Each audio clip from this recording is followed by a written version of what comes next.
ibid ay parang maliliit na mga dinosaur. Dahil sa kanilang makaliskis na balat, mahabang buntot, at matatalim na kuko. Pero, ang dalawang ibid na ito, naiiba ang kapalaran. Ito yung mga sugat na natamo niya.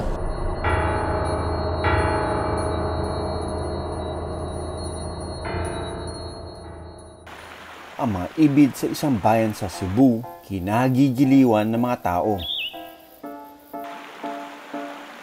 Natuto ng makisalamuha sa mga turista ang dating mailap na mga ibid.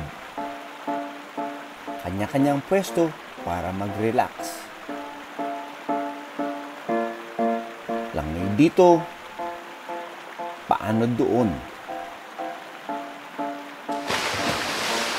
Hindi rin nila pinalampas ang pagsisid sa malinis na talon.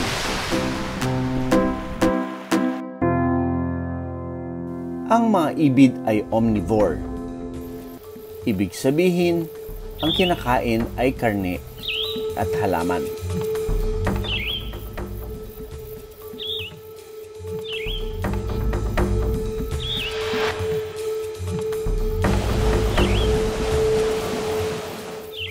Ang mga ibid na ito sa Davao, ang kanilang linalantakan, mga laman loob ng isda at manok.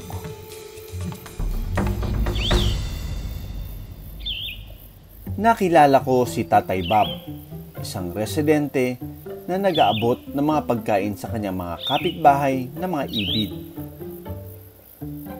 Ano yung mga behavior na nakita nyo na parang, ganun pala sila? Yung mga lalaki, nag-aaway sila parang sa teritoryo nila.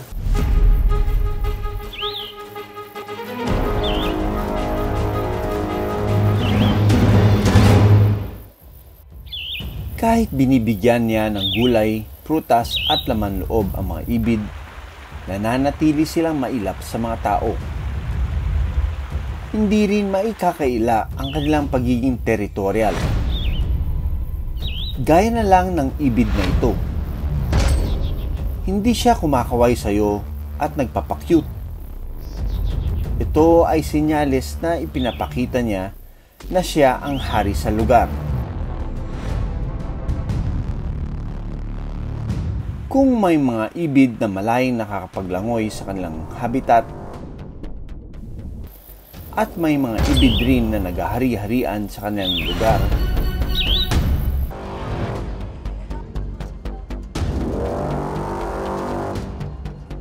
kwento ni Arnold habang pauwi raw siya sa Rizal. Nakasalubong niya ang mga batang may bit-bit, dalawang ibid.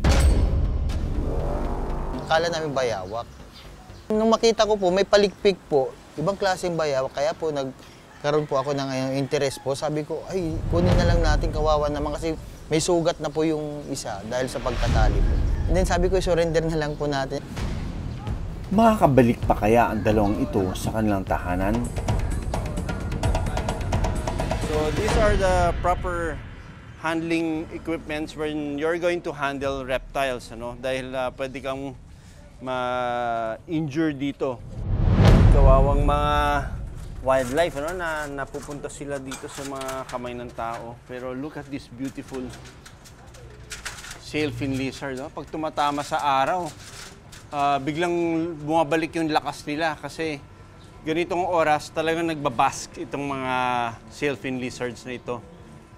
Kanina, pag inobserbahan namin sa kulungan, parang ang hina-hina niya.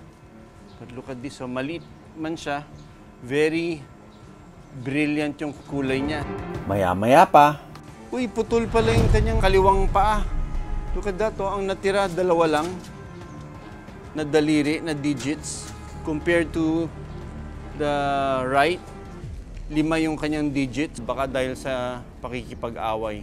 By the way, this is a male sailfin lizard. kinuha ko rin ang isa pang ibid para masuri at para malaman kung mag-asawa nga ba ang dalawang ito. Mas malakas itong sailfin lizard nito, and you can see The effects of being in an enclosure, dahil parating niyang gustong tumakas, nasusugatan na yung nguso niya. Kaya ito yung isa sa mga pinakagustong i-poach sa wild dahil napakaganda niya. Oh. Halos isang daliri na. Kasing haba ng point finger ko. So this is a matured adult male, probably the dominant one. Meron siya mga sugat dito sa bewang. Gawa ng pagkakatali sa kanya. Sariwa pa. Ang inaakala ni Arnold na mag-asawang ibid, parehas na lalaki. Makakita po kayo ng gano'n, i-surrender nyo na lang po sa pinakamalapit na LGU or sa DNR po. Hindi natin basa-basa ito pwedeng pakawalan. Kailangan mo natin ipa-check sa vet.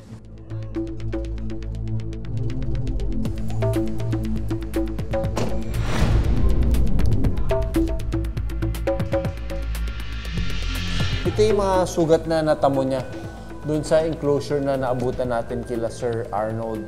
Nag-develop na siya ng mga granulation tissue. And gagamutin natin siya with some antiseptic, povidone iodine. Wala pa naman siyang mouth rot.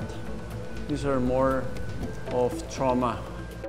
Yan, pag binubuksan nila yung bibig, minsan dyan natin makikita kung merong silang mas matinding problema sa oral cavity. Pero ito, normal naman yan. Ha?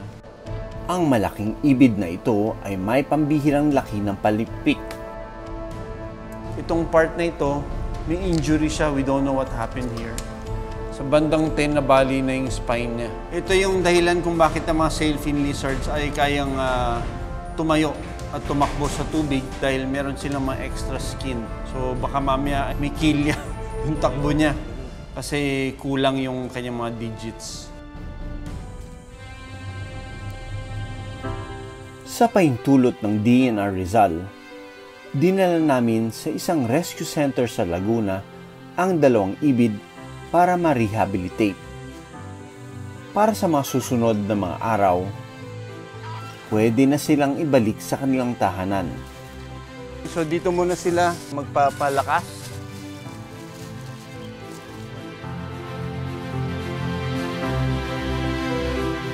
Ang mga ibid ay endemic sa ating bansa. Hayaan na natin silang mabuhay ng malaya at kumain ng masagana. Huwag sana natin silang huliin at saktan. Maraming salamat sa panonood ng Born to be Wild. Para sa iba pang kwento tungkol sa ating kalikasan, mag-subscribe na sa GMA Public Affairs YouTube channel.